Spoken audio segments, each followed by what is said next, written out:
இப்போ லாஸ்ட் வீக்கில் நம்ம வந்து 17வது டெஸ்ட் போயிட்டோம். Who pioneered the movement leading to the Widow Remarriage Act? யார் வந்து விதவை மறுமண சட்டத்தினுடைய முன்னோடியாக கருதப்படுகிறார் பார்த்தீங்கன்னா ஈஸ்வரச்சந்திர வித்யாசாகர். விதவை மறுமண சட்டம், விதவை மறுமண சட்டம் எந்த ஆண்டு கொண்டு வந்தாங்க? 1856 இதில் வந்து கொண்டு வரேன். யார் கொண்டு வந்தா? Lord Dalhousie. இல்லையா இல்லையா டல்ஹௌசி பிரபு வந்து கொண்டு வந்தார்.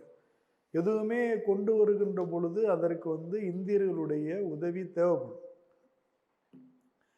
இப்போ சதி என்னும் உடன்கட்டை ஏறும் வழக்கம் இந்தியாவில் ஒழிக்கப்படுது அப்படின்னு சொன்னால் Lord William Bentinck abolished the sadi system in India, but with the support of Raja Ram Mohan Roy. இல்லையா? அந்த மாதிரி ஒரு இதுவும் வந்து பார்த்தீங்கன்னா இப்போ பெண்களுக்கான திருமண வயதை வந்து நிர்ணயிக்கிற ஒரு சட்டம் வரும் பின்னாடி. அதை வந்து நாம் ஏஜ் ஆஃப், இதிலே கேட்டிருப்பேன்னு நினைக்கிறேன், ஏஜ் ஆஃப் கன்சென்ட் அப்படின்னு சொல்லுவோம். பெண்களுடைய திருமண வயதை நிர்ணயிக்கிற சட்டம் இது. இந்த ஏஜ் ஆஃப் கன்சென்ட் வந்து பார்த்தீங்கன்னா ஒரு பிரிட்டிஷ் வைஸ்ராய் தான் வந்து இம்ப்ளிமெண்ட் பண்ணார். பட் இதுக்கு வந்து இந்தியாவில் சப்போர்ட் பண்ணவர் வந்து பார்த்தீங்கன்னா கேசப் சந்திரசென். கேசப் சந்திரசென் இவர் வந்து சப்போர்ட் பண்ணுவார். ஸோ எல்லாமே இந்தியாவிலிருந்து இதெல்லாம் வந்து சமூக சீர்திருத்த இயக்கத்தில் நம்ம பார்ப்போம். இந்த கொஸ்டின் உங்களுக்கு நான் வந்து சொன்னேன்.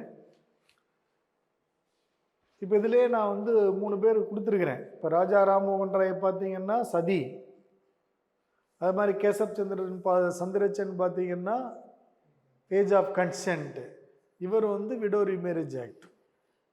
விவேகானந்தர் அந்த மாதிரி எதுலேயும் கான்ட்ரிபியூட் பண்ணலை. எஸ்டாப்ளிஷ்டு எ மாத். இப்போ வந்து வெஸ்ட் பெங்காலில் ஒரு பேலூர் அப்படிங்கிற ஒரு இடத்துல வந்து பார்த்திங்கன்னா ராமகிருஷ்ணா மிஷனை வந்து உருவாக்கினார். இந்தியர்களுக்கு வந்து பார்த்திங்கன்னா சயின்டிஃபிக் எஜுகேஷன் கொடுக்கணும் அப்படிங்கிறதுக்காக ராமகிருஷ்ணா மிஷனை ஏற்படுத்துகிறார். அங்கேருந்து தான் வந்து பார்த்திங்கன்னா அவருடைய கல்வி நிறுவனம் வந்து இந்தியாவின் பல பகுதிக்கும் பரவு. அவர் வந்து ஒரு துறவியாக, தன்னுடைய இந்து சமய துறவியாக, இந்து சமயத்தினுடைய பெருமைகளை பறைசாற்றுவராக, பரப்புவராக தன்னை எடுத்துக்கிட்டார். அதே நேரத்தில் கல்வி எல்லாத்துக்கும் போய் சேரணும் அப்படிங்கிறதுல அவருடைய சீர்திருத்தம் வந்து மிகவும் முக்கியமானது. அதை விட சுவாமி விவேகானந்தர் வந்து பார்த்திங்கன்னா அன்று இருந்த சமூக சமய சீர்திருத்தவாதிகளில் இளைஞர்கள் மீதும் மாணவர்கள் மீதும் அதிகம் நம்பிக்கை வைத்து அவர்களுடைய எழுச்சிக்காக வந்து தன்னுடைய வாழ்க்கையை அர்ப்பணித்து கொண்டவர் சுவாமி விவேகானந்தர். நெக்ஸ்ட் கொஸ்டின் வந்து பார்த்தோம்னா, which of the following events immediately followed the revolt of the Sepoys in 1857 அப்படின்னு கேட்குறேன். 1857க்கு பிறகு உடனடியாக நடந்தது எது? இதில் வந்து பார்த்தீங்கன்னா இப்போது இதில் இருக்கிறதுலே நான் உங்களுக்கு அன்றைக்கி நடத்தினேன்.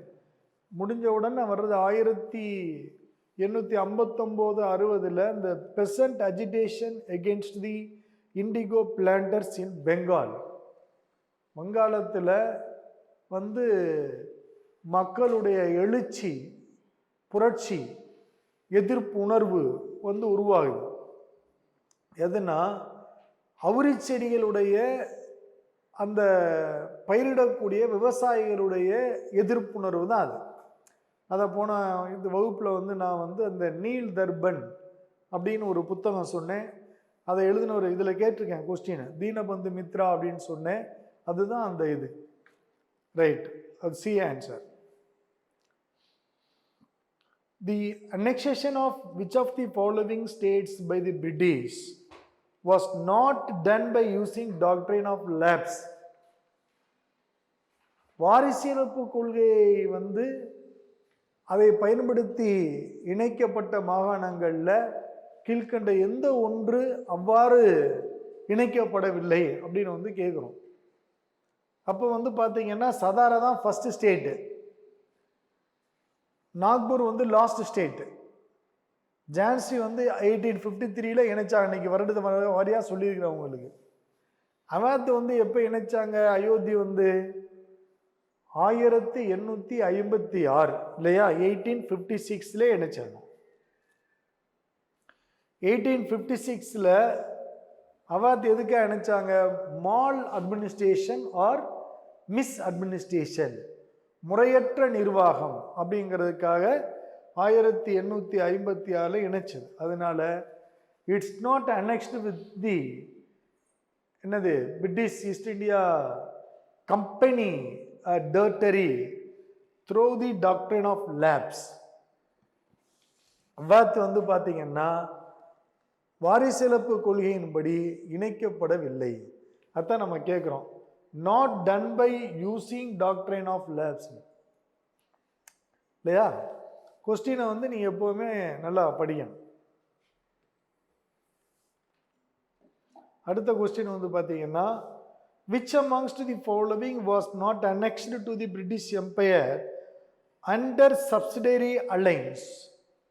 இதில் பார்த்தீங்கன்னா துணைப்படை திட்டத்தில் எந்த ஒன்று இணைக்கப்படலைன்னு கேட்கும். உங்களுக்கு தெரியும், இது ஜான்சி தான் இணைக்கப்படும். ஏன்னா ஜான்சி வாரிசிலப்பு கொள்கையின் மூலம் இணைக்கப்பட்டது. மற்ற எல்லாமே துணைப்படை திட்டத்தினால இணைக்கப்பட்டிருக்கு. மைசூர் இணைச்சிருக்கிறாங்க, ஜோத்பூர் இணைச்சிருக்கிறாங்க, ஹைதராபாத் இணைச்சிருக்கிறாங்க. சொல்லப்போனால் ஹைதராபாத் தான் ஃபர்ஸ்ட் ஸ்டேட். எதுக்கு? Subsidiary alliance. துணைப்படை திட்டத்தின் மூலம் இணைக்கப்பட்ட முதல் மாகாணம் இந்தியாவில் நிஜாம் ஆஃப் ஹைதராபாத் அப்படின்னு நம்ம சொல்லியிருக்கோம். ஓகேயா, ரைட். நீங்கள் பார்த்துட்டு எப்போவுமே நம்ம மூளைக்கு வேலை கொடுத்துக்கிட்டே இருக்கணும். கொஸ்டினுக்கான ஆன்சரை கொண்டு வரதில் பார்த்தீங்கன்னா, which of the following not associate with Warren Hastings? Warren ஹேஸ்டிங்கோட எது தொடர்பு இல்லை அப்படின்னு கேட்டுங்க. நீங்கள் எடுத்தோன்னா பளிச்சுன்னு இருக்கு உங்களுக்கு. பெர்மனன்ட் செட்டில்மெண்ட் அது யாரோட தொடர்புடையது? கார்ன்வாலிஸ். அவ்வளோதான். ஏன்னா மற்ற பற்றி நீங்கள் யோசிக்க வேண்டியதில்லை. ஏன்னா ஒன்லி கொடுத்துருக்குறேன். எண்ட் ஆஃப் டிவோர்ஸ் சிஸ்டம் அவர் தான் என் பண்ணார். ஏன்னா 1773 ரெகுலேட்டிங் ஆக்டு. அதுக்கப்புறம் பார்த்தீங்கன்னா செகண்ட் பற்றி எதுவுமே சொல்லலை. All of this none of திஸ்ன்னு கொடுத்துருக்குறேன். அதனால் ஒன்று கண்டிப்பாக இருக்குது அவர் கூட. 2 இருக்கா இல்லையானே நீங்கள் தெரிஞ்சுக்கிற வேண்டியது இல்லை. 3 இல்லை இல்லையா அப்படின்னு தெரியும். 2, 3 அப்படிங்கிற ஆப்ஷனே இங்கே இல்லாதனால 3 இல்லை அப்படிங்கிறத நீங்கள் செலக்ட் பண்ணலாம். ஏன்னா அவனுக்கு தெரியும் பெர்மனன்ட் செட்டில்மெண்ட் யாரு? லார்ட் கார்ன்வாலிஸ் இல்லையா. Cornwallis zamindari settlement, permanent settlement or 10 year settlement, 3 பற்றி என்ன கேட்டாலும் ஒரே விஷயம்தான். கொண்டு வந்தவர் Lord Cornwallis. Okay. Which of the following did not occur during the Governor Generalship of William Benting? அப்படிங்க. வில்லியம் பெண்டிங் கவர்னர் ஜெனரலாக இருக்கிற பொழுது எது ஒன்று நடக்கலை அப்படின்னு கேட்கும். எல்லா இடத்துலையும் ஒரு நாட்டை சேர்த்து விட்டுருக்கு இல்லையா. அபலிஷன் ஆஃப் சதி இப்போ தான் பேசணும், அவர் தான். மெக்காலே ரிஃபார்ம்ஸ் அவர் இருக்கிற நடந்தது. அவர் தான் மெக்காலே கவர்னர் ஜெனரல் இதில் கொண்டு வர்றாங்க. இவரும் மெக்காலே தான் இருக்கிறாங்க. அதில் establishment of medical college at Calcutta அவர் இருக்கிற நடக்குது. Annexation of Sindh to British empire இல்லை. எப்போ நடந்துச்சு? 1800 தனியாக உங்களுக்கு சொல்லியிருக்கிறேன். 1843 லார்டு எல்லன்பரோ அவர் தான் அனெக்ஷன் ஆஃப் சிந்த். 1843 இவர் கவர்னர் ஜெனரலாகவே இல்லை. 35 போயிறார் பெண்டிங் ரைட். ஸோ இது ஆப்ஷன் தப்பாக இருக்குது. ஆக்சுவலாக அந்த நாட்டு எதெல்லாம் இருக்குன்னு கேட்டிருக்கணும். ஆக்சுவலாக கரெக்ட். இதில் பார்த்தீங்கன்னா இந்த நாட் இருக்காது, நாட் இருக்கக்கூடாது ஆக்சுவலாக இல்லையா. இதெல்லாம் இல்லைன்னு கேட்டுக்கிறோம். இது 1, 2, 3 இருக்கும். அதனால் வந்து அந்த நாட்டு இல்லை அதில்.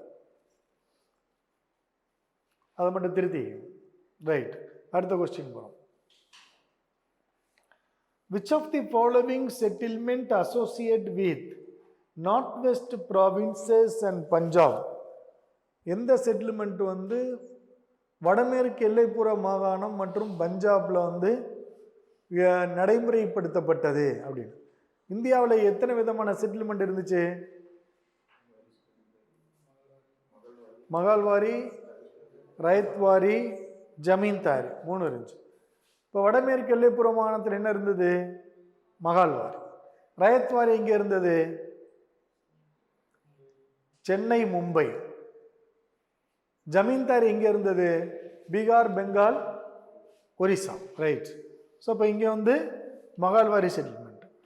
தி industrial development on India began with introduction of railways. ரயில்வேனால தான் இண்டஸ்ட்ரியல் டெவலப்மெண்ட் வந்துச்சு. The National Congress adopted a resolution criticizing the drain of wealth. அதுக்கு முன்னாடி உள்ள கிளாஸ்ல நான் சொல்லியிருக்கேன் உங்களுக்கு. From India as its annual session held in Calcutta 1896. 1896 தான் drain of wealth resolution adopt பண்றாங்க. Which of the following clauses did not support the rebellion of revolt 1857? உங்களுக்கு போன கிளாஸ்லேயே சொன்னேன். பிரின்சஸ் இருக்கிறாங்க. ஏன்னா பகதூர் ஷா, ஹசரத் மஹால் இவங்களாம் இருக்கிறாங்க. பெசன்ஸ், ஆர்டிசான்ஸ் கட்டாயமாக இருக்கிறாங்க. Landed aristocracy and zamindars, Jhansi Rani, Tantia Tope, Nana Sahib இவங்கெல்லாம் வந்து ஜமீன்தார்ஸ் தான், லேண்ட்லார்ட்ஸ். அவங்கள இப்போ யார் இல்லை? New middle class. ஏன்? அவங்க அப்போ தான் படித்தாங்க. படித்தவங்களுக்கு பூரா இங்கே பிரிட்டிஷ் ஈஸ்ட் இந்தியா கம்பெனியினுடைய இதில் வந்து வேலை கொடுத்துட்டாங்க. அப்போ அவங்க என்ன நினைக்கிறாங்க? நமக்குலாம் நல்ல சம்பளம் கொடுக்குறாங்க, படிக்க வச்சுருக்காங்க, வேலை கொடுத்துருக்குறாங்க, இவங்க முட்டாள்தனமாக சண்டை போகிறான். ஏன்னா இவன் மட்டும் தான் பாதிக்கப்படலை, இவன் பலன் அடைஞ்சிருக்கிறான். அதனால் இவன் சண்டைக்கு வரல. விவசாயி பாதிக்கப்பட்டுக்கிறாங்க, ஆர்டிசான் பாதிக்கப்பட்டுக்கிறாங்க, வீவர்ஸ் பாதிக்கப்பட்டுக்கிறாங்க, ஃபண்டமெண்டலிஸ்ட் பாதிக்கப்பட்டுக்கிறாங்க, லேண்ட்லார்ட்ஸ் பாதிக்கப்பட்டிருக்கிறாங்க, பிரின்சஸ் பாதிக்கப்பட்டிருக்கிறாங்க, எல்லாரும் பாதிக்கப்பட்டிருக்காங்க. யார் பாதிக்கப்படலை? New middle class. they studied, they are educated, they got service in British East India Company, they have a new life. அதனால என்னாச்சு? அவங்க எல்லாம் they are good, இவங்க தான் நமக்கு நல்ல வாய்ப்பை ஏற்படுத்தி கொடுக்குறாங்கன்னு நினைச்சிட்டாங்க. First telegraph line introduced by Lord Dalhousie in 1853 ran between எதுக்கடையில் ஓடிச்சு? கல்கட்டா அண்ட் ஆக்ரா. கொடுத்துருக்கேன் உங்களுக்கு. Which of the following statements about the play Neel Darpan are true? எது இதில் உண்மை? It was written in 1860. உண்மைதான். Its author is Deenbandhu Mitra. அதுவும் உண்மைதான். It portrayed the oppression of Bengal peasants by the European indigo planters. இது வங்காள விவசாய குடியான ஐரோப்பிய ஐரிச்செடி தோட்டக்காரர்களால் கொடுமைப்பட்டது. 3மே கரெக்ட் தான். ஆல் ஆஃப் தீஸ் தான் இதுக்கு ஆன்சர். ரைட்டா? 3மே correct.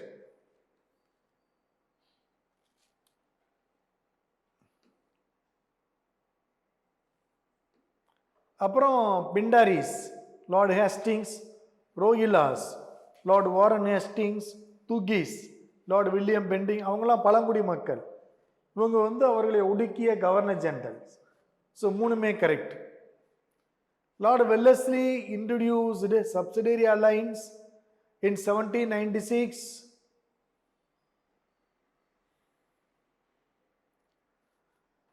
Which of the following state did not join? எந்த ஸ்டேட் வந்து அதில் ஜாயின் பண்ணலை அப்படின்னு பார்த்தோன்னே நீங்கள் எடுத்துடணும் வந்து. ஏன்னா சதாரா வந்து என்ன சொல்லியிருக்கிறேன்? டாக்டரின் ஆஃப் லேப்ஸில் முதல்ல ஜாயின் பண்ண மாகாணம் சொல்லியிருக்கிறோம். அதனால் இதில் வந்து இல்லை அப்படிங்கிறத நிஜாம் ஆஃப் ஹைதராபாத் இருக்குது, மைசூர் இருக்குது, ராஜா ஆஃப் தாஞ்சோர் இருக்குது. 3 பேர் இருக்கிறாங்க. Which of the social reforms was introduced by Lord William Bentinck in 1829? Abolition of sati, ரைட்டா? வில்லியம் பெண்டிங்னால இது வந்து நடைமுறைப்படுத்தப்பட்டது, அறிமுகப்படுத்தப்பட்டது. இப்போ வெர்னாக்குலர் ப்ரெஸ் ஆக்ட் வந்து பின்னாடி வரும், பார்க்க போகிறோம் இந்த கிளாஸில். விடோ ரீமேரேஜ் ஆக்ட் வந்து பார்த்தீங்கன்னா டல்ஹௌசி. ஏஜ் ஆஃப் கன்சென்ட் வந்து இனிமேல் தான் பார்க்க போகிறோம். அதுக்கு அடுத்து English education act 1835 was introduced by whom? William Bentinck. William Bentinck இருந்தால் வில்லியம் பெண்டிங், மெக்காலே இருந்தாருன்னா Macaulay. Lord Wellesley is known as Bengal tiger, வங்க புலி அப்படின்னு அவர் சொல்லப்பட்டார். And which of the following policies introduced by him? Subsidiary alliance. உங்களுக்கு சப் இன்ஸ்பெக்டரில் நிறைய கொஸ்டின் எளிமையாக இருக்கும், ஆனால் ஆன்சர் பண்ணையில் நம்ம வந்து தப்பு பண்ணிடுவோம். ஒவ்வொரு கொஸ்டின் வந்து நம்ம தவற ஆன்சர் பண்ணுறோம் அப்படின்னு சொன்னால் அந்த ஒவ்வொரு கொஸ்டினாலையும் நமக்கான இழப்பு வந்து அதிகம். ஏன்னா 0.5 மார்க்கில் நம்ம வந்து வாய்ப்பை இழப்போம். ரிட்டன் கிளியர் பண்ணி போயிடுவோம், ஃபிசிக்கலோட ரிட்டன் மார்க்கையும் சேர்த்துறாங்க. அப்போ ரிட்டனில் கூடுதலாக இருக்கிற ஒவ்வொரு மார்க்கும் நம்மளை வந்து வெற்றியை நோக்கி அழைச்சிட்டு போகும் இல்லையா? அதனால் அந்த ஒவ்வொரு 0.5 மார்க்லேயும் நாம் வந்து கவனமாக இருக்க வேண்டியது இருக்கு. அப்போ subsidiary alliance. Annexation of Sindh to British empire in 1843 இங்கே கேட்டுக்கிறேன் நான். Lord Ellenborough. Lord Cornwallis is best known for introducing which administrative reform in British permanent settlement? Warren Hastings played a significant role in the foundation of which important institution? Asiatic Society of India. எந்த வருஷம் ஆரம்பிச்சாரு? 1784, 1784. ஆசியாச்சன், ரைட்டா? Okay, பரவாயில்ல. இன்னும் நிறைய உங்களுக்கு question வந்து வரப்போகுது, ஒன்றும் கவலைப்பட வேணும். இப்போ வந்து நாம் கவர்னர் ஜெனரலில் வந்து லார்ட் கேனிங் வர நம்ம வந்து பார்த்தோம் கவர்னர் ஜெனரலில். அதுக்கப்புறம் 1857 ரிவோல்ட் பார்த்தோம். நிறைய விஷயங்கள் வந்து பார்த்தீங்கன்னா நீங்கள் முதல்ல படிச்சுட்டு அடுத்து வந்து நம்ம அதை பார்க்குற பொழுது நினைவுக்கு வராது. படித்ததே நம்ம வந்து தவறாக ஆன்சர் பண்ணோம், புரிஞ்சதே நம்ம தவறாக ஆன்சர் பண்ணோம்.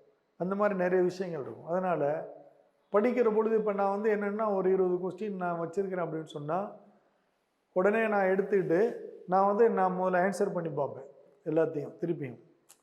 நான் படிக்க மாட்டேன்னு வச்சுங்களேன். இப்போ கொஸ்டினை படித்து நான் ஆன்சர் பண்ணி பார்ப்பேன், எதெல்லாம் எனக்கு கரெக்டாக வருது அப்படின்னு. இதுதான் அப்படின்னு சொல்லிட்டு ஆன்சர் பண்ணேன். ஒரு 50 கொஸ்டின் கிடைச்சா கூட நான் ஆன்சர் பண்ணேன். முதல்ல ஆன்சர் பண்ணிட்டு அப்புறம் கீ செக் பண்ணேன், எங்கெங்கெல்லாம் நான் மிஸ்டேக் பண்ணுறேன் அப்படின்னு சொல்லிட்டு. இப்போ உங்களுக்கு கொஸ்டின் கொடுக்குறதுக்கு முன்னாடி நானே வந்து இப்போ கொஸ்டின் எடுத்து நான் வந்து ப்ராக்டிஸ் பண்ணேன்.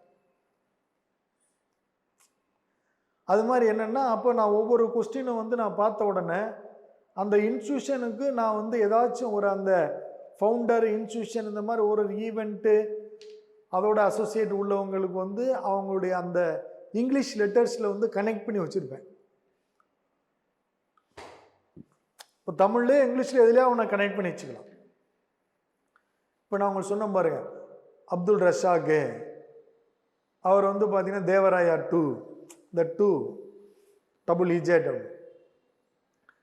அது மாதிரி இதில் வந்து பார்த்தீங்கன்னா அந்த அசோகனுடைய அந்த கேபிட்டலில் ஒன்று சொல்லியிருப்பேன் வந்து ராம்பூர்வா 2 சிங்கிள் புல், Rampurva 2 double Roman letter, single புல் டபுள் எல், ரெண்டும் சேமாக இருக்கும். இந்த மாதிரி இதெல்லாம் வந்து இப்போ ஒரு எக்ஸாம்பிள்ஸோட நான் அந்த மாதிரி. இப்போ வந்து பார்த்தீங்கன்னா இந்த இது தாழ்வார் அப்படின்னு ஒரு பத்திரிக்கை ஒன்று வரும், தாழ்வார் அப்படின்னு ஒரு பத்திரிக்கை. இனிமேல் உங்களுக்கு சொல்லுவேன், அதெல்லாம் எக்ஸாம்பிள் சொல்கிறேன்.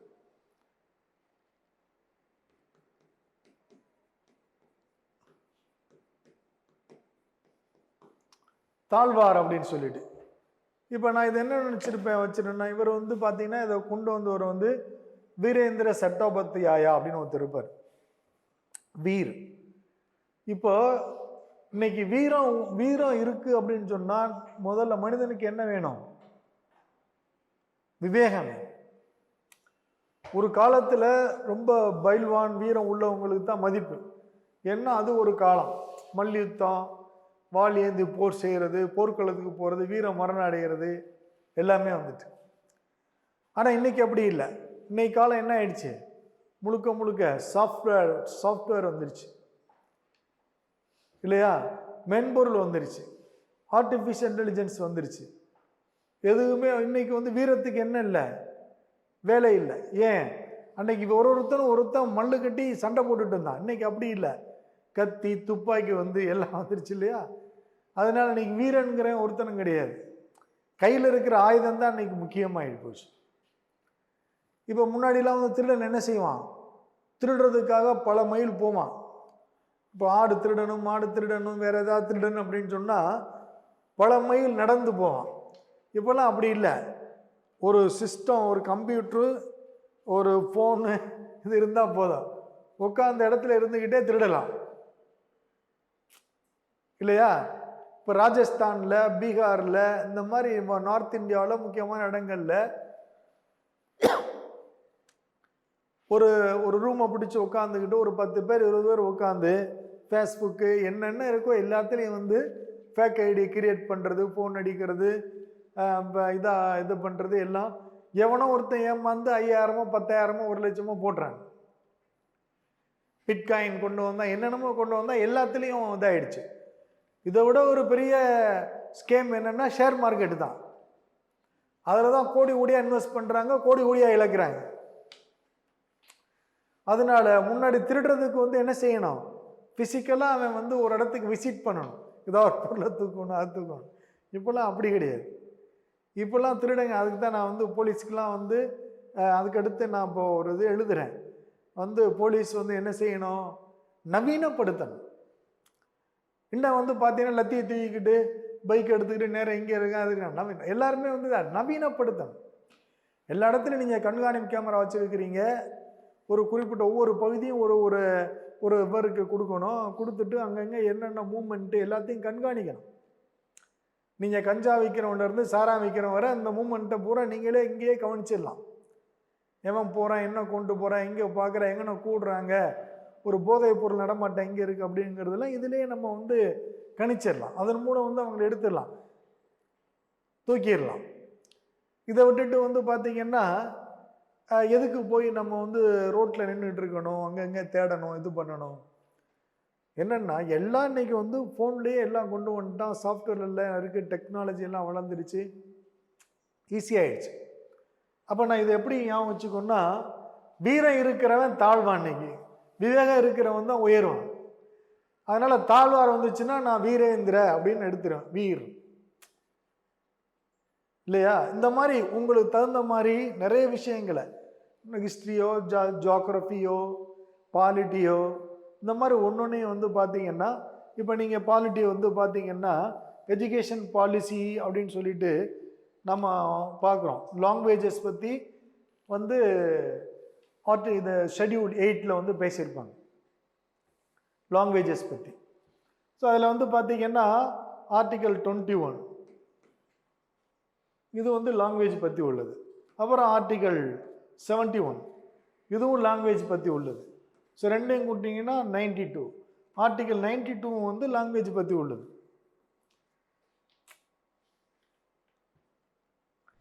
ஸோ 21 ஒரு 3 லாங்குவேஜ் சேர்த்துருப்பாங்க. 21 தான் முதல்ல மொத்த லாங்குவேஜ் பற்றி பேசியிருப்பாங்க. அதுக்கப்புறம் வந்து 71 3 லாங்குவேஜ் சேர்ப்பாங்க. 92 4 லாங்குவேஜ் சேர்ப்பாங்க. இப்போ வந்து 22 லாங்குவேஜ் ஆயிடுச்சு. இப்போ இங்கே வந்து ஒரு 3, இங்கே வந்து 4னா 7. இந்த 7 வந்து கழிச்சிட்டோம்னா 22ல் 7 கழிச்சிட்டோம் அப்படின்னு சொன்னோம்னா அங்கே எத்தனை? 14 இல்லையா? 14னா 13னா 15னா? ஆனால் இதுக்கு முன்னாடி ஒரு லாங்குவேஜ், ரைட், இதுக்கு முன்னாடி இதில் வந்து ஒரு லாங்குவேஜ், ஏதோ ஒரு லாங்குவேஜ் ஆட் பண்ணுவோம். அதுக்கு முன்னாடி 14, அதுக்கப்புறம் வந்து 1, அப்புறம் வந்து 3, அப்புறம் 4, இப்படி ஒன்று ஒன்றா சேர்ப்பான்னு வச்சுக்கோங்க. அது கரெக்டாக எனக்கு எக்ஸாக்டாக இன்னும் இதாகலை. ஸோ இந்த மாதிரி ஒரு விஷயத்தை வந்து நீங்கள் வந்து பார்த்தீங்கன்னா நினைவில் வச்சுக்கிறது மாதிரி சில விஷயங்களை வந்து நம்ம ஆட் பண்ணோம்.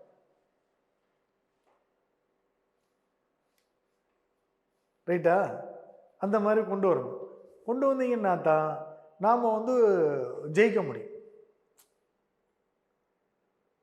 ஆகையினால அதுக்கு தகுந்த மாதிரி நீங்கள் படிக்கிறீங்க அப்படிங்கிறது என்னென்னா வினாக்கள் விடைகள் இது அந்த ஃபேக்ட்டு இதையெல்லாம் வந்து கரெக்டாக மேட்ச் பண்ணி வச்சுக்கிட்டு தான் நம்ம வந்து எக்ஸாமை போய் சந்திக்கும் பொழுது தான் நமக்கு வந்து கண்டிப்பாக அங்கே பார்த்தோன்னே அந்த மேட்சிங் கரெக்டாக ஞாபகம் இல்லையா? நினைவில் நிற்க எதுவாக இருந்தாலும் அது வந்து எந்த சப்ஜெக்டாக இருந்தாலும் சொல்கிறேன். ஸோ ஜான் லாரன்ஸ் அவர் வந்து பார்த்தீங்கன்னா 864 69 வரை இருக்கிறாரு. ஏன் இப்போ வந்து நிறைய விஷயங்கள் இப்போ போன குரூப் 2 ஏலாம் வந்து பார்த்தீங்கன்னா ட்ரீட்டிலாம் கேட்க ஆரம்பிச்சிட்டாங்க. சூப்பர். எனக்கு பொறுத்தவரை ஜான் லாரன்ஸ் வந்து பார்த்தீங்கன்னா ஒரு முக்கியமான இவரை பற்றி கேட்குற ஒரு கொஸ்டின் வந்து பார்த்தீங்கன்னா பாலிசி ஆஃப் நான் இன்டர்ஃபரன்ஸ், அது மட்டும் பாலிசி ஆஃப் நான் இன்டர்ஃபரன்ஸ், அதாவது தலையிடா கொள்கை, தமிழில் தலையிடா கொள்கை. தலையிடா கொள்கையோடு தொடர்புடைய கவர்னர் ஜெனரல் யார் அப்படின்னு சொன்னால் சர் ஜான் லாரன்ஸ். அது மட்டும் ஒரு போதும். அதுக்கடுத்து ஒரு முக்கியமானவர் வந்து லார்டு மேயோ பிரபு. மேயோவை பற்றி நான் வந்து உங்களுக்கு ஒரு 5 பாயிண்ட் கொடுக்குறேன். இந்தியாவில் முதலாக புள்ளியியல் நிறுவனத்தை ஏற்படுத்தியவர். இந்தியாவில் முதலாக புள்ளியியல் ஆய்வு நிறுவனத்தை ஏற்படுத்தியவர். The first governor general to organised statistical survey of India.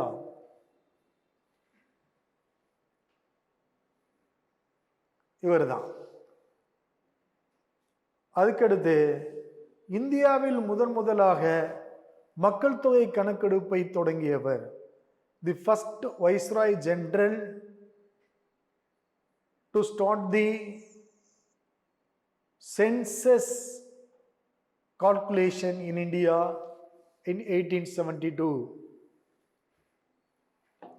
முதல் முறையாக for the first time in India conducting census in 1872. 1872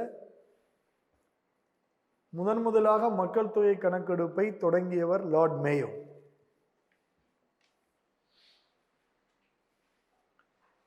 அதுக்கடுத்து அவர் வந்து 3வது பாயிண்ட் அவருக்கு பார்த்தீங்கன்னா இந்தியாவில் முதலாக மாநில அளவிலான ரயில்வேக்களை தொடங்கியவர். மாநில railway, state railways, the beginning of the system of state railways in India. மாநில அளவிலாக ரயில்வே அமைப்புகளை தோற்றுவித்தவர்.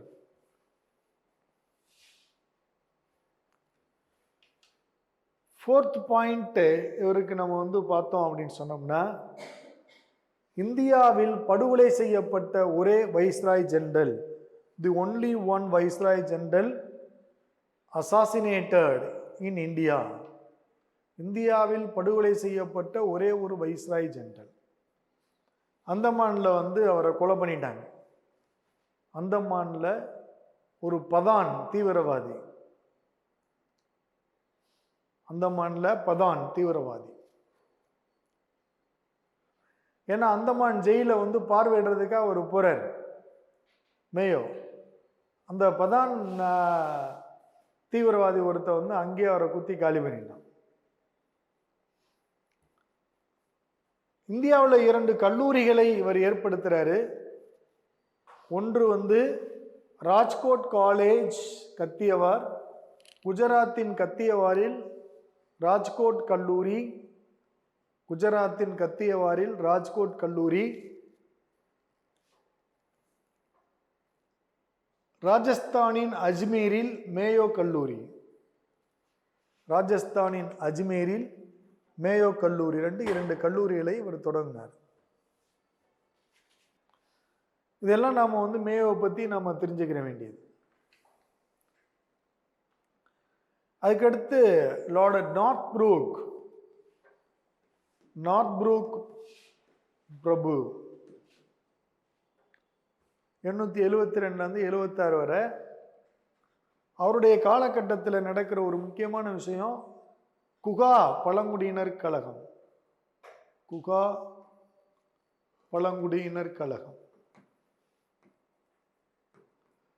குகா ரிவோல்ட் இன் பஞ்சாப்ல குகா பழங்குடியினர் கழகம் 1872.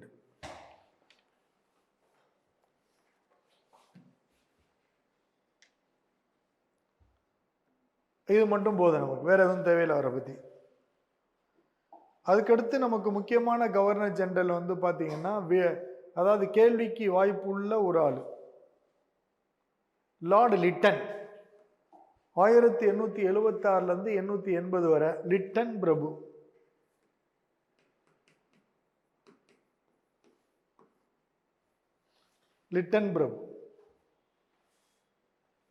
இதுல பாத்தீங்கன்னா, இந்தியாவில்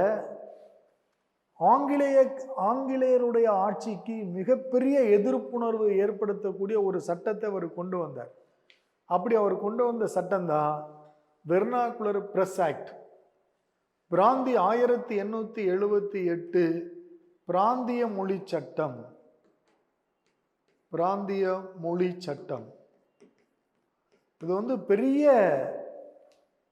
அதிருப்தியை இந்தியர்கள் மத்தியில் ஏற்படுத்துச்சு. 1878 பிராந்திய மொழி சட்டம், வெர்னாகுலர் பிரஸ் ஆக்ட் அப்படிங்கிறது. இந்த வெர்னாகுலர் பிரஸ் ஆக்ட் அப்படிங்கிறது என்னன்னு பார்த்தீங்கன்னா,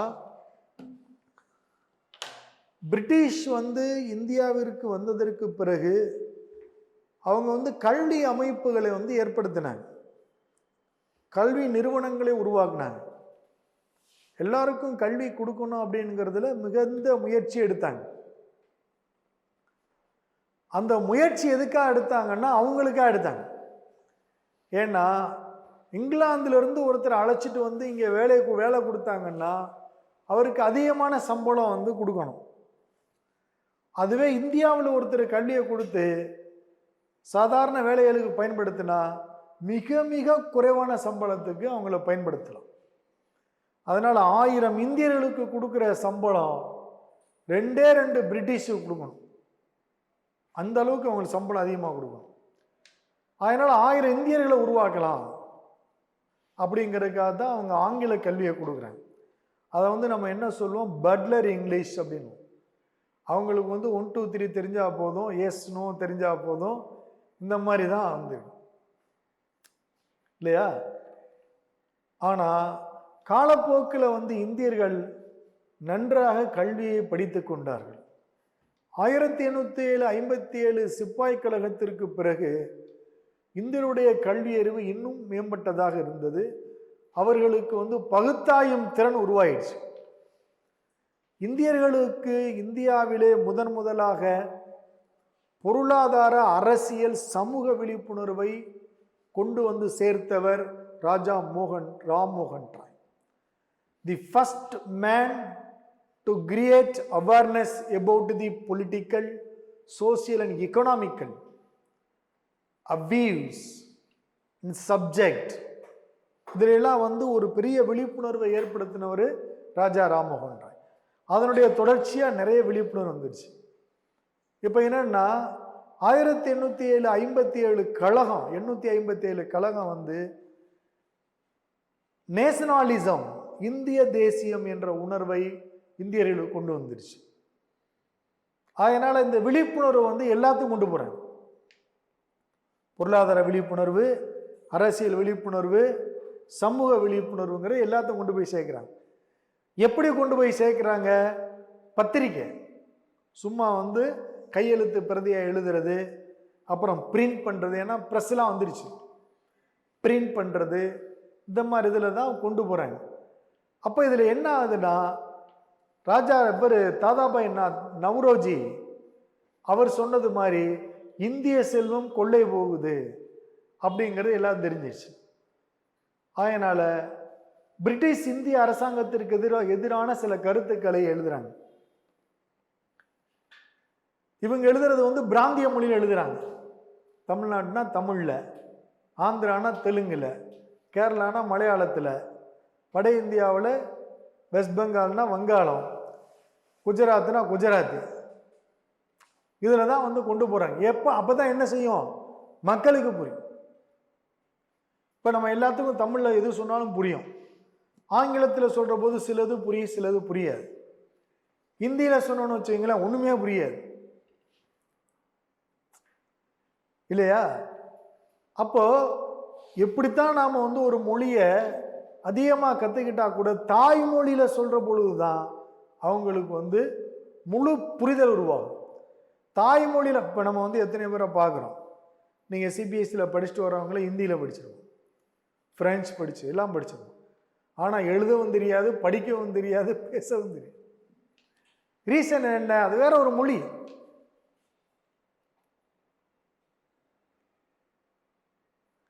அதுக்கப்புறம் தமிழ் படிக்கலை என்ற ஒரு வருத்தம் ஒன்று இருக்கும். பெற்றோர்களுக்கும் அந்த வருத்தம் வரும், மற்றவங்களுக்கும் ஒரு வருத்தம். தமிழ் படிக்கலை, தெரியலை, எழுத படிக்க தெரியல அப்படிங்கிறதே ஒரு காம்ப்ளெக்ஸ் ஆயிடும். ஏன் வெர்னாகுலர் பிரஸ் ஆக்ட் அவன் கொண்டு வர்றான்? பிராந்திய மொழியில, மக்களுக்கு தெரிஞ்ச மொழியில நம்மளை பத்தி இங்க உள்ள குற்றங்களை எல்லாம் கொண்டு போய் சேர்க்கிறாங்க அப்படிங்கிற மாதிரி எனக்கு தெரிஞ்சது. அதனால லார்டு லிட்டன் என்ன செய்யறாரு, ஏன்னா படித்த இன்டலெக்சுவல்ஸ் மக்கள்கிட்ட விழிப்புணர்வு ஏற்படுத்துறதுக்காக கொண்டு போறாங்க. லிட்டன் என்ன செய்யறாரு, பிரஸ் ஆக்ட் கொண்டு வந்துட்டார், பிராந்திய மொழி சட்டத்தை. அப்படின்னா என்ன, பத்திரிகையை நீ என்கிட்ட ரிஜிஸ்டர் பண்ணணும், பத்திரிகை ரெடி பண்ண என்ற உணர்ந்து காமிக்கணும். நான் எதெல்லாம் அரசாங்கத்துக்கு எதிரான செய்தி இருக்கோ அதெல்லாம் நாங்கள் பெயிண்ட் வச்சு அடிச்சிருவோம். அதுக்கு பிறகு நீ பத்திரிக்கை விட்டுக்கலாம்.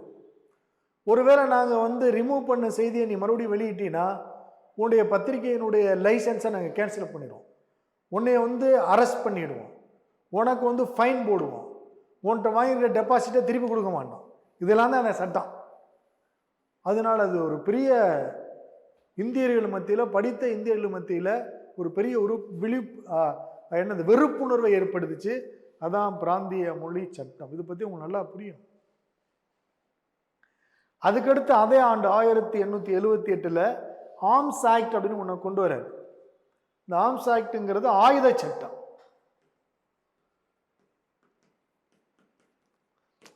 லார்டு லிட்டன் எப்படி ஒரு பெரிய தேசிய உணர்வை தூண்டுறதுக்கு காரணமா இருந்தார் இந்தியாவில். ஆயுத சட்டம் அப்படிங்கிறது என்னன்னா, நீங்க வீட்டில் ஒரு சின்ன ஆயுதம் வச்சிருக்கீங்க. ஆயுதம்னா வீட்டில் சும்மா ஒரு வெங்காயம் வெட்டுறதுக்கு ஒரு கத்தி வச்சிருந்தாலும் சரி, இல்லை தக்காளி அறுக்கிறதுக்கு இந்த அது என்னது அருவாமனையா அதை வச்சிருந்தாலும் சரி, இதெல்லாம் ஆயுதம் அவங்கள பொறுத்தளவில். இப்போ நீங்கள் ஒரு அருவாமனை வாங்கணும், ஒரு சின்ன கத்தி வாங்கணும், ஒரு பிளேடு வாங்கணும்னா நீங்கள் கலெக்டர்கிட்ட போய் பெர்மிஷன் வாங்கணும். இந்த மாதிரி நான் ஒரு பழம் வெட்டுறதுக்காக ஒரு கத்தி வாங்க வேண்டியிருக்கு அப்படின்னு. கலெக்டர் இன்னைக்கு மாதிரி கலெக்டர் கிடையாது. தமிழ்நாட்டிலே ஒரு 3 கலெக்டர் தான் இருப்பாங்க. மதுரையில் ஒரு கலெக்டர் இருப்பார், கோயம்புத்தூர் ஒரு கலெக்டர் இருப்பார், சென்னையில் ஒரு கலெக்டர் இருப்பார். மற்ற எல்லா மாவட்டத்துக்கும் இவர் தான் கலெக்டர். அப்படின்னா ஒரு கடைக்கோடியில் கிடக்கிறவன் எப்படி போய் அவரை பார்க்க முடியும்? இப்போ கடலூரில் இருக்கிற ஒருத்தர் சென்னை கலெக்டரை பார்க்க வரணும்னா என்ன ஆகும்?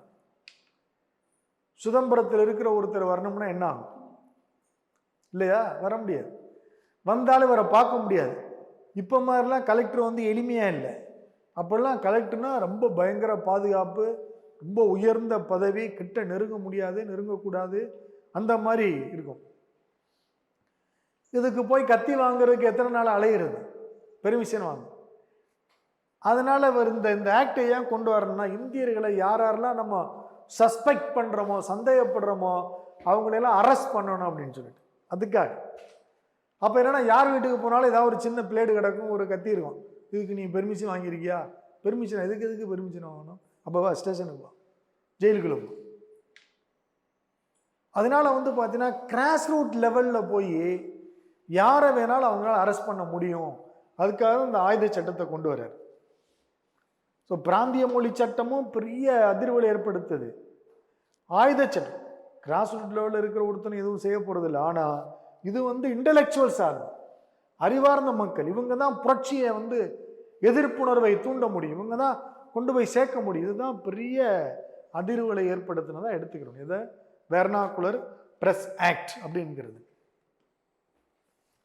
அதுக்கடுத்து லார்ட் லிட்டன் வந்து பார்த்தீங்கன்னா முதல் முறையா ரிச்சர்ட் ஸ்டாட்சி, அதே 1878 ரிச்சர்ட் ஸ்ட்ராச்சி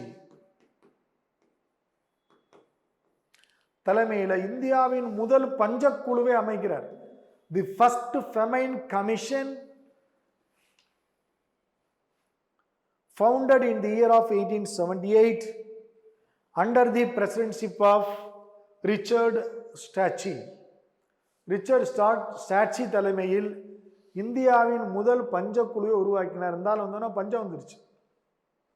ஏன் பஞ்சம் வந்துச்சு? அதுக்கு நிறைய காரணம் இருக்கு. வந்து பார்த்தீங்கன்னா வந்த உடனே ஆப்கான் வாரை நடத்துகிறான். ஆப்கான் வாரில் வந்து தோத்து போயிடான். செகண்ட் ஆப்கான் வார், இரண்டாவது ஆப்கான் வார், இரண்டாவது ஆப்கானிய போரை வந்து இவர் நடத்துறாரு. he was defeated, அதில் தோற்கடிக்கப்பட்டார் இரண்டாவது ஆப்கானிய போர்ல. அதில் நிறைய பொருள் செலவாயிடுச்சு. அதனால இந்தியாவுடைய பொருளாதாரம் பாதிக்குது. அதுக்கடுத்து 1877 டெல்லி தர்பார் நடத்துறாரு. 1877 டெல்லி தர்பார்.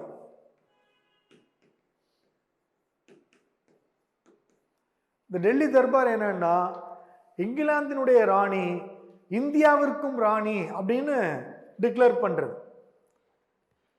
அதான் டெல்லி தர்பார். கைசர் இ கிந்த், இங்கிலாந்தின் ராணி தான் இந்தியாவிற்கும் ராணி அப்படின்னு ஆடம்பர ஒரு நிகழ்ச்சி நடத்துறார். இதனால பொருளாதாரம் அதிகமா வீணடிக்கப்படுது, பஞ்சம் வருது. இப்படி பல்வேறு செயல்கள்னால பிரிட்டிஷ் இந்திய அரசுக்கு வந்து ஒரு பெரிய பின்னடைவு ஏற்பட்டுச்சு. எல்லாத்துக்கும் எதிர்ப்புணர்வு வர ஆரம்பிச்சிருச்சு. இந்த சூழ்நிலையில தான் அதுக்கடுத்து லார்ட் ரிப்பன் வர்றார். ரிப்பன் பிரபு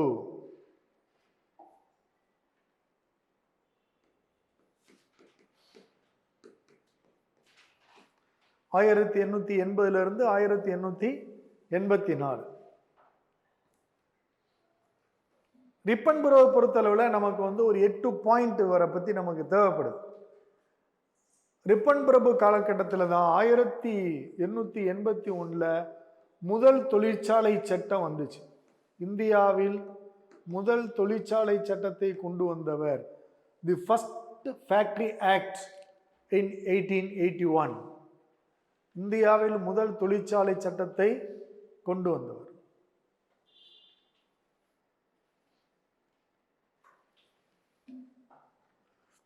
ஆயிரத்தி 1881 இன்னொரு முக்கியமான நிகழ்வு என்னன்னா, he conducted first systematic census in India. 1881 first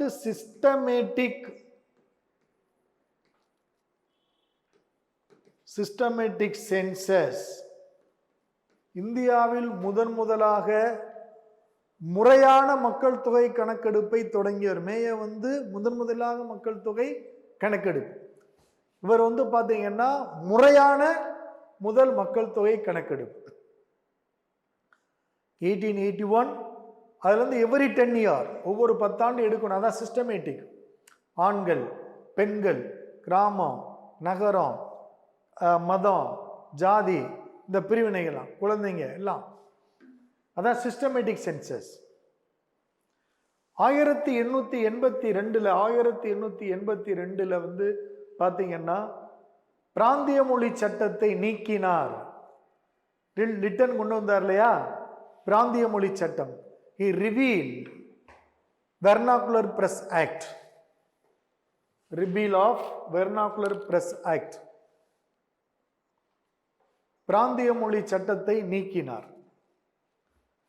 அதே 1882 வந்து பார்த்தீங்கன்னா 1882 he introduced local self government.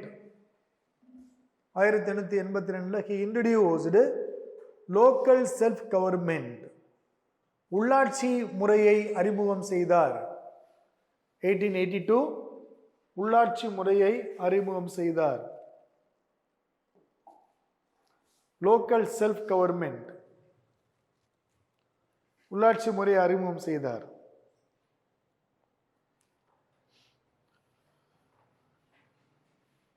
ஆயிரத்தி 1883 வந்து பாத்தீங்கன்னா இல்பர்ட் மசோதாவை கொண்டு வந்தார்.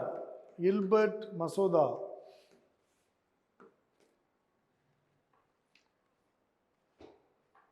இல்பர்ட் மசோதா கொண்டு வரப்பட்டது. இல்பர்ட் மசோதாவுக்கு வந்து நிறைய பிரச்சனை வந்துருச்சு. இல்பர்ட் பில் 1883 இல்பர்ட் பில்.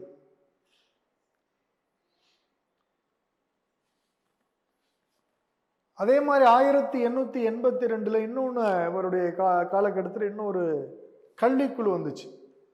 அதான் Hunter commission. Hunter commission 1882 Hunter கல்விக்குழுவை ஏற்படுத்தினார். ஹண்டர் கல்விக்குழுவை ஏற்படுத்தினார். Hunter education commission 1882.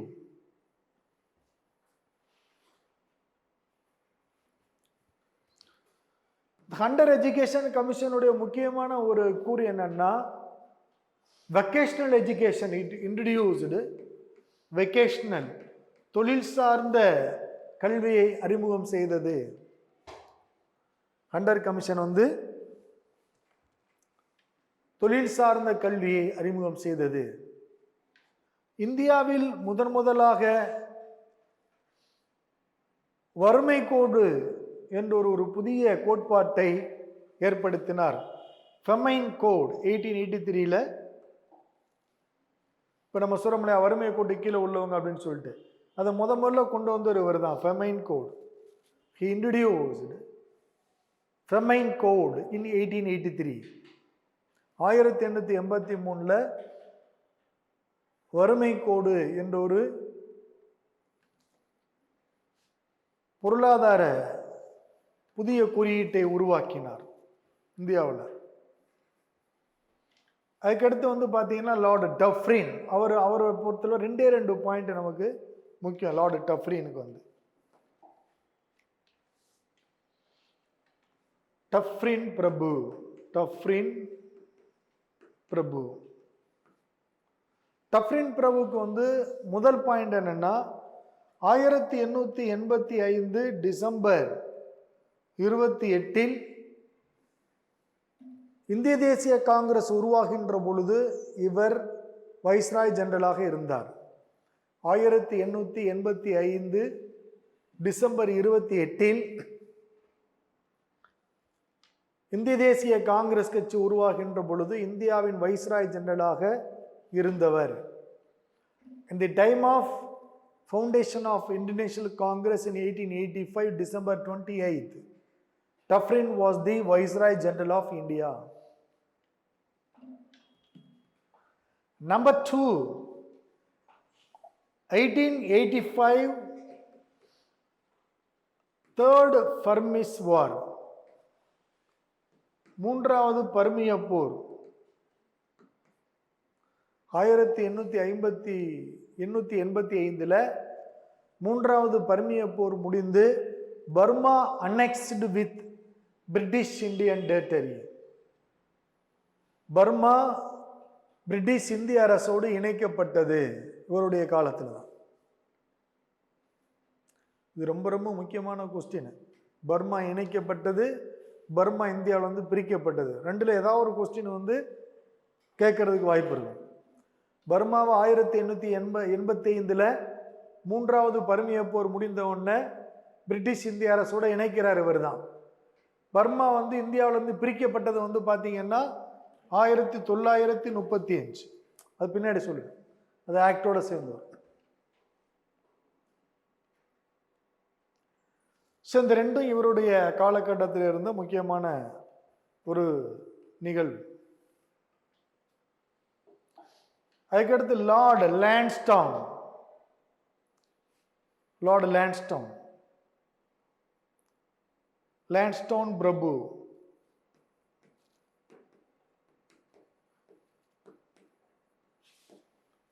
லான்ஸ்டவுன் பிரபு பொறுத்தளவில் 1891 செகண்ட் ஃபேக்டரி ஆக்ட், இரண்டாவது தொழிற்சாலை சட்டம், இரண்டாவது 1810 வருஷம் கழிச்சு இரண்டாவது தொழிற்சாலை சட்டம்.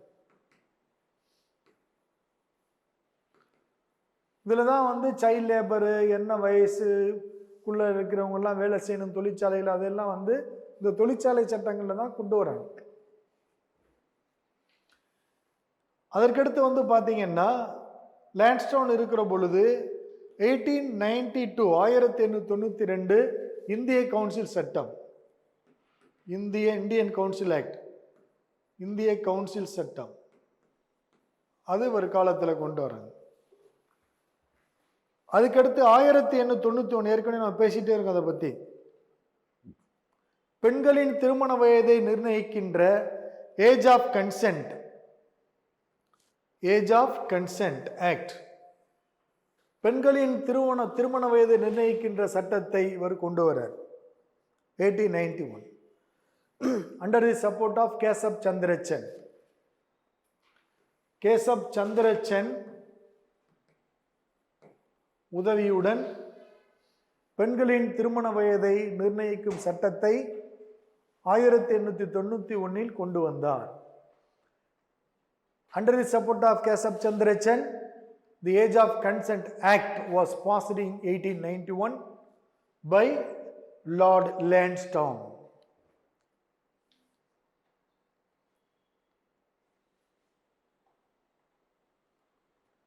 அந்த சட்டத்தின்படி அதை எழுதி வச்சு, அந்த சட்டத்தின்படி 12 வயதிற்கு கீழ் இருக்கின்ற பெண்களுக்கு திருமணம் செய்யக்கூடாது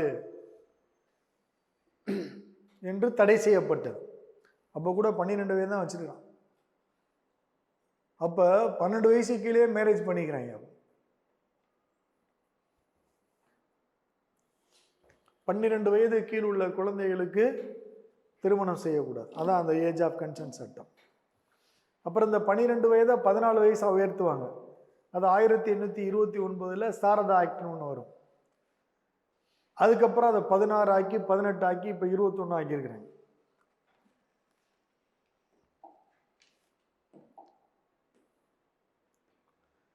அதுக்கடுத்து லார்டு எல்சின் வராரு.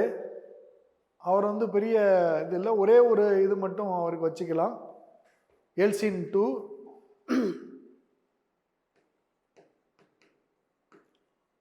இரண்டாம் எல்ஜின்.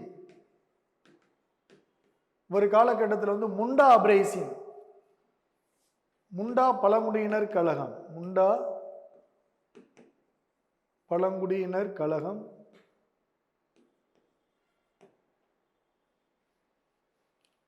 நடைபெற்றது உடைய காலகட்டத்தில். அதனுடைய தலைவர் பார்த்தீங்கன்னா பிர்சா முண்டா. இவரை பற்றி அடிக்கடி கொஸ்டின் கேட்பாங்க. பிர்சா முண்டா, முண்டாக்களுடைய தலைவர். அவர் இவர் பிடிச்சி தூக்கில் போட்டார்.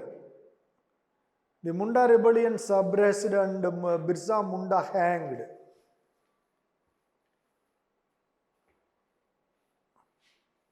அதனால் முண்டா பழங்குடியினரை ஒடுக்கியவர் இவர்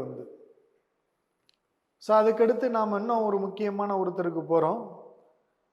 இந்திய வரலாற்றில் ஜவஹர்லால் நேருனுடைய நிர்வாகத்தோடு ஒப்பிட்டு பார்க்கக்கூடிய ஒருத்தர் தான் லார்ட் ஹர்ஷன். ஏன்னா 2 பேரும் நிறைய அட்மினிஸ்ட்ரேட்டிவ் ரீஃபார்ம் கொண்டு வந்திருக்கிறாங்க. அந்த மாதிரி இவரை ஒப்பிட்டு பார்ப்பாங்க. ஸோ லார்ட் கர்ஷன் வந்து இந்திய வரலாற்றில் மிக மிக முக்கிய பங்கு ஆற்றுறாரு. அவரை பற்றி கேள்வி வந்து அடிக்கடி வரும். குறிப்பாக வங்க பிரிவினை அப்படிங்கிறது இவரை மையப்படுத்தி கேட்கிற ஒரு கொஸ்டின். அதான் அவருடைய அட்மினிஸ்ட்ரேஷன். அது மட்டும் இல்லை, லார்ட் கர்ஷனால் நிறைய விஷயம் நடந்துச்சு.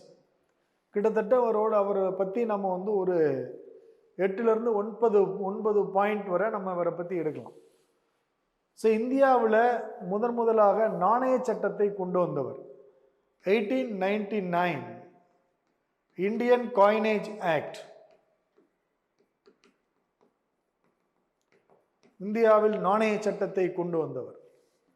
இப்போ நம்ம யூஸ் பண்ணுற கரன்சி சிஸ்டம் வந்து கர்ஷனுடையது. அதுக்கடுத்து லார்ட் கர்ஷன் வந்து பார்த்தீங்கன்னா 1902 இந்தியாவில் முதன்முறையாக the first time he established a first police commission of India. இந்தியாவில் முதலாக காவல்துறைக்கான ஆணையத்தை நிறுவியவர்.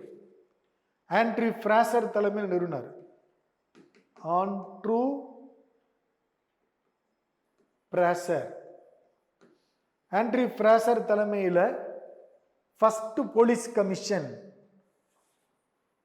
Founded by Lord Curzon. முதல் போலீஸ் ஆணையம்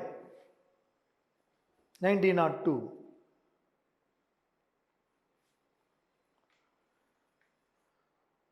அதற்கடுத்து வந்து பார்த்தீங்கன்னா 1902 சர் தாமஸ் ராலே தலைமையில் வந்து ஒரு கல்விக்குழுவை அமைத்தார். தாமஸ் ராலே, சர் தாமஸ் ராலே தலைமையில் கல்விக்குழுவை அமைத்தார் 1902.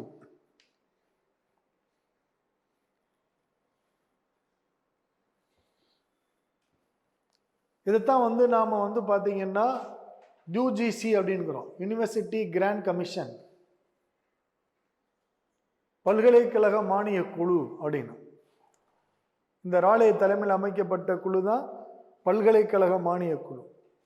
இதனுடைய ரெக்கமெண்டேஷன்ல தான் 1904 யூனிவர்சிட்டி ஆக்டே வருது, பல்கலைக்கழக சட்டம் வருது. யூனிவர்சிட்டி ஆக்ட் 1904 வந்து இந்திய பல்கலைக்கழக சட்டம் உருவாகுது. அதுவும் வந்து லார்ட் கர்ஷன் தான்.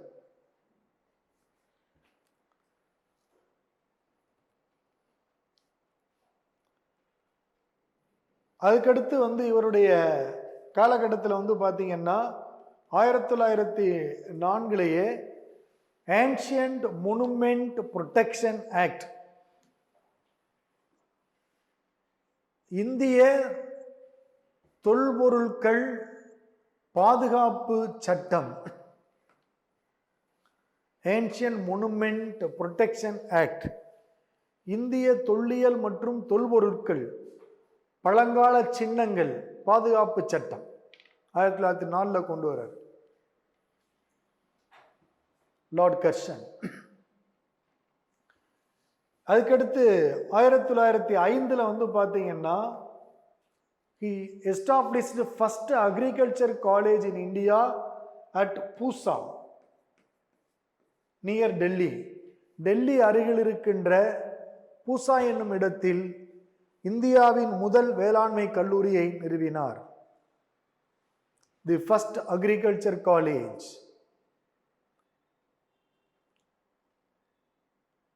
set up in Pusa near Delhi.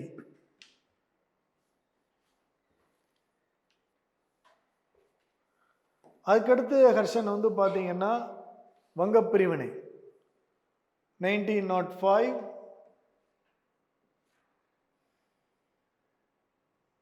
வங்க பிரிவினை, பார்ட்டிஷன் ஆஃப் பெங்கால். அது வந்து 1905 கொண்டு வந்துடுவார். ஆனால் பின்னாடி இம்ப்ளிமெண்ட் பண்ணுறவர் வந்து மின்டோ தான் பண்ணுவார். ஸோ இந்த காலகட்டத்தில் 1905 வந்து பார்த்தீங்கன்னா இவர் இருக்கிற பொழுதே சுதேசி மூமெண்ட் வந்துடும். 1905 சுதேசி மூமெண்ட், இந்த வங்க பிரிவினையை ஒட்டி தான் சுதேசி மூமெண்ட் வரும். ஸோ இதெல்லாம் வந்து ஹர்ஷனோட தொடர்புடைய வந்து விஷயங்கள். இந்த அஃபிஷியல் சீக்ரெட் ஆக்ட் கூட நம்ம வந்து எடுத்துக்கலாம் வெர்ஷனுக்கு வந்து 1904 1904 அலுவலக ரகசிய சட்டம் official secret act passed by Lord Curzon. அலுவலக ரகசிய சட்டம், அலுவல் ரகசிய சட்டம். அதுக்கடுத்து நம்ம பார்க்க போகிற இன்னொரு முக்கியமான கவர்னர் ஜெனரல் வந்து பார்த்தீங்கன்னா ஏன்னா இவரை பற்றிலாம் கொஸ்டின் கர்சன் பீரியடில் கொஸ்டின் வரும், மின்டோ பீரியடில் கொஸ்டின் வரும். சொன்னால் உங்களுக்கு புரியும். மின்டோ பீரியடில் வந்து பார்த்தீங்கன்னா செப்பரேட் எலெக்டட் டு முஸ்லீம்ஸ், முஸ்லீம்களுக்கு தனி தேர்தல் தொகுதி.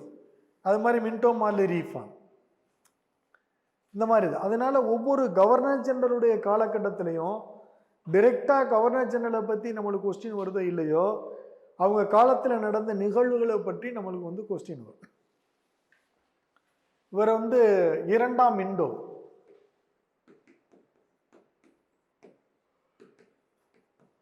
இந்த இடத்துல இன்னொரு விஷயம் உங்களுக்கு நான் வந்து, ஏன்னா அது ஆக்டில் சொல்லிட்டு வருவேன், ஆக்சுவலாக கான்ஸ்டியூஷனல் டெவலப்மெண்ட்டில் தான் அதை நான் வந்து சொல்லுவேன். 1857 சிப்பாய் கழகத்துக்கு பிறகு குவீன் ப்ரொக்ளமேஷன் வருது, மகாராணியார் அறிக்கை. அதுதான் 1858 இந்தியன் கவுன்சில் ஆக்ட் அப்படின்னு நம்ம வந்து சொல்கிறோம். மேக்னா கார்ட்டா ஆஃப் இந்தியா அப்படின்னு வந்து அதை நம்ம வந்து சொல்கிறோம். இப்படி பல வகையில் அதை வந்து நம்ம பேசுவோம். அந்த சட்டத்தில் முக்கியமான விஷயம் வந்து பார்த்தீங்கன்னா, that act ended the British East India Company rule in India and established the British government direct rule in India.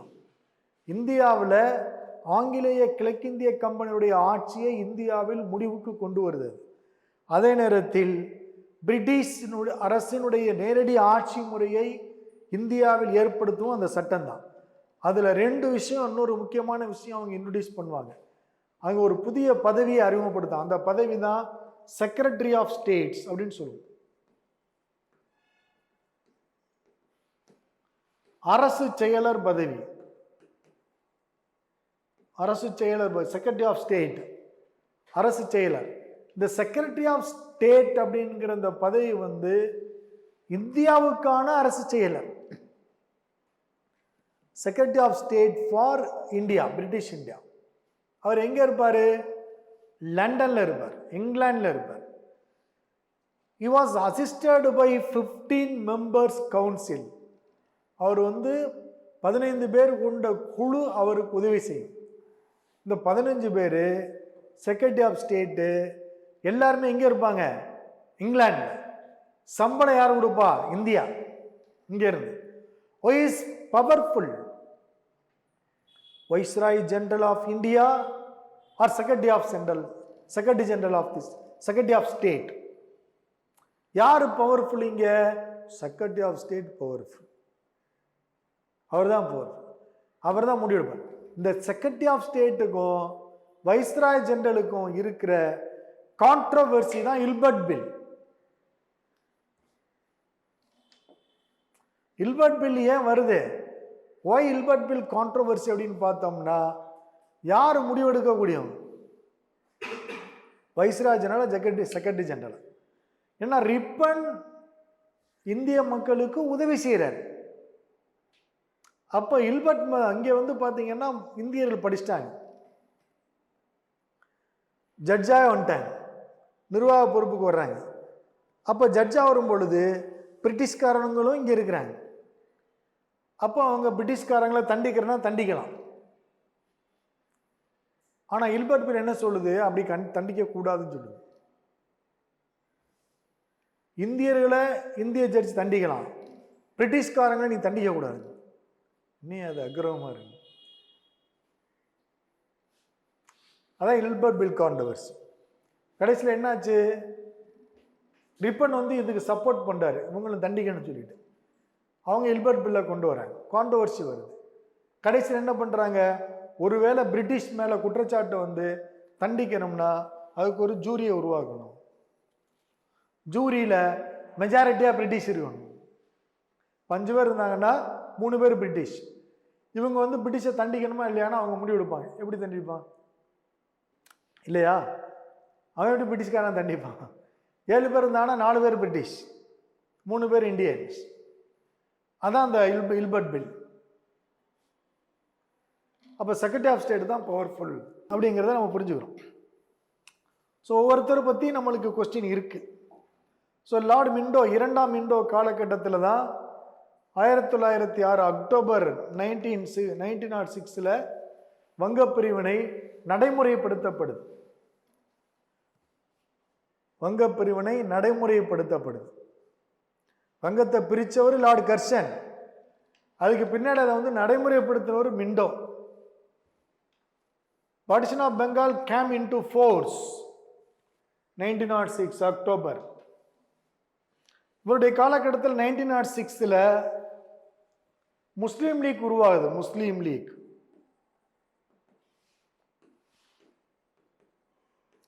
Muslim league வந்து பார்த்தீங்கன்னா 1906 தாக்கா, பங்களாதேஷ், டாக்கா, பங்களாதேஷில் தாக்காவில் வந்து நவாப் சலீமுல்லா கான்,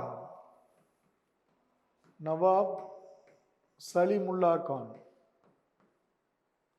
தலைமையில் முஸ்லீம் லீக், முஸ்லீம்களுக்கான கட்சி வந்து உருவாக்கப்படுது 1906. இதுக்கு பிறகு 1907 வந்து பார்த்தீங்கன்னா முஸ்லீம் லீக் வந்து ஆகா கான் அப்படிங்கிறவர் தலைமை தாங்கிறார். ஆகா கான்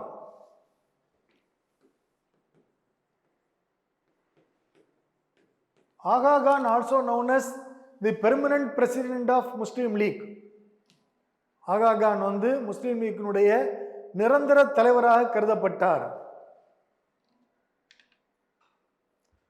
அவர் 1907 தலைவராகிறார்.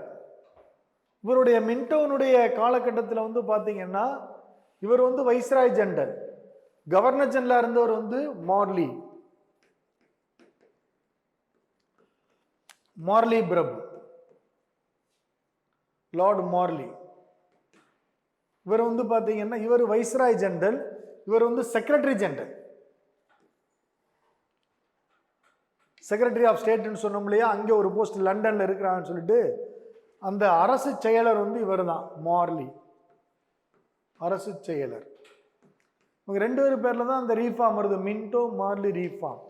அதுவே கேட்கலாம், மின்டோ யாரு, மார்லி யாரு? மார்லி வந்து செக்ரட்டரி ஆஃப் ஸ்டேட், மின்டோ வந்து வைஸ்ராய் ஜெனரல். இந்த மின்டோ மார்லி ரீஃபார்ம் வந்து எப்போ வருது? 1909 வருது. 1909 Minto Morley reform or government of India act 1909, இந்திய அரசு சட்டம். அதில் முக்கியமான ஒரு விஷயம் என்னன்னு பார்த்தீங்கன்னா, முஸ்லிம்களுக்கு தனி தேர்தல் தொகுதி, separate electorate to Muslims, separate electorate to Muslims, முஸ்லிம்களுக்கு தனி தேர்தல் தொகுதி வருது. அதுக்கப்புறம் என்னன்னா, முதல் முறையா இந்தியர் ஒருவர் கவர்னர் ஜெனரல் கவுன்சிலில் சட்ட ஆலோசகராக, சட்ட உறுப்பினராக நியமிக்கப்படுறார். எழுதி வச்சு 1909 மின்டோ மார்லி சீர்திருத்தத்தின்படி 1909 மின்டோ மார்லி சீர்திருத்தத்தின்படி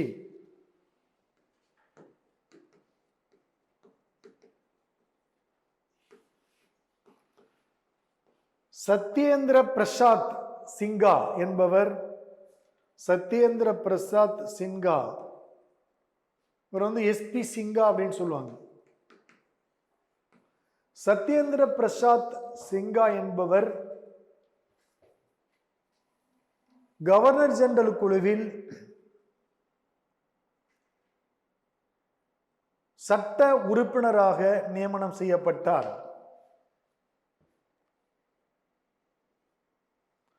சட்ட உறுப்பினராக நியமனம் செய்யப்பட்டார்.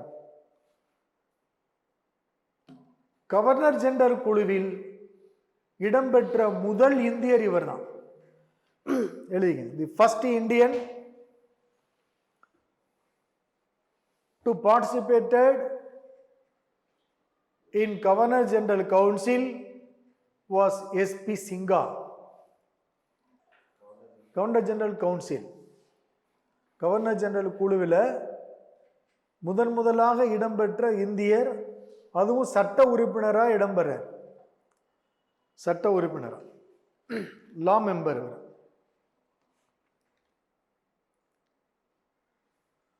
1907 வந்து பார்த்தீங்கன்னா இன்னொரு விஷயம், காங்கிரஸ் கட்சி இரண்டாக பிளவுபடுகிறது. இந்த split of Congress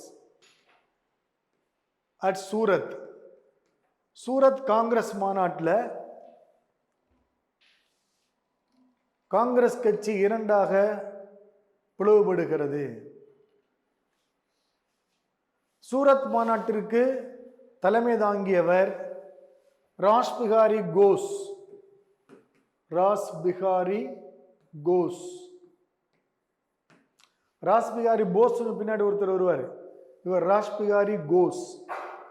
Ross Behari Ghosh was the president of Surat Congress session. 1908 இவர் தான் president. 1908 Rash Behari Ghosh was also the president of 1908 Congress session. இப்போ வந்து பார்த்தீங்கன்னா எக்ஸ்ட்ரீமிஸ்ட் இதில் நம்ம இந்திய தேசிய காங்கிரஸ் கட்சியுடைய இதில் நம்ம பார்ப்போம், அந்த இதில் வந்து நிறைய போகும். பட் மிண்டோவோட தொடர்புடைய விஷயங்கள் இதுதான். அதுக்கடுத்து வந்து பார்த்தீங்கன்னா லார்ட் ஹார்டிஞ்ச். ஹார்டிஞ்ச் வந்து பார்த்தீங்கன்னா 1910 16 வரை இருக்கிறாரு. Hardinge Prabhu. Hardinge Prabhu 1910 to 16. இவர் இதில் வந்து பார்த்தீங்கன்னா ஒரு நம்ம 4 பாயிண்ட் எடுத்துக்கலாம். நம்பர் 1, 1911 கல்கத்தாவிலிருந்து டெல்லிக்கு தலைநகர் மாற்றம். 1911 தி capital shifting from Calcutta to Delhi and celebrate Delhi Darbar. Delhi Darbar கொண்டாட்டம் அதே வருஷத்தில் 1911 டெல்லி தர்பார் கொண்டாட்டம். அதுக்கு வந்து பார்த்தீங்கன்னா இங்கிலாந்து அரசர் 5ஆம் ஜார்ஜ் 5, இங்கிலாந்து அரசர் 5ஆம் ஜார்ஜ் வருகை புரிந்தார் டெல்லி தர்பாருக்கு.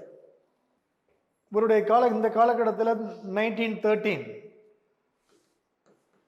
காதர் இயக்கம் தோற்றுவிக்கப்பட்டது. காதர் இயக்கம், காதர் மூமெண்ட், காதர் கட்சி, காதர் மூமெண்ட் 19. இது வந்து சான் பிரான்சிஸ்கோவில் தோற்றுவிக்கிறாங்க. San Francisco.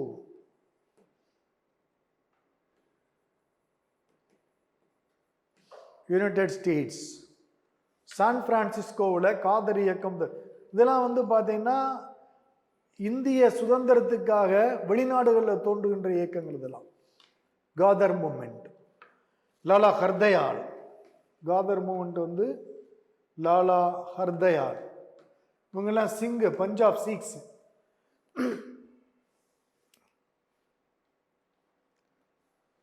அதுக்கடுத்து அவருடைய காலகட்டத்தில் 1914 முதலாம் உலகப் போர் தொடங்கியது.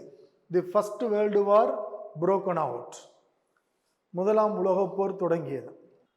மற்றெல்லாம் அடுத்த வகுப்புல பார்ப்போம்.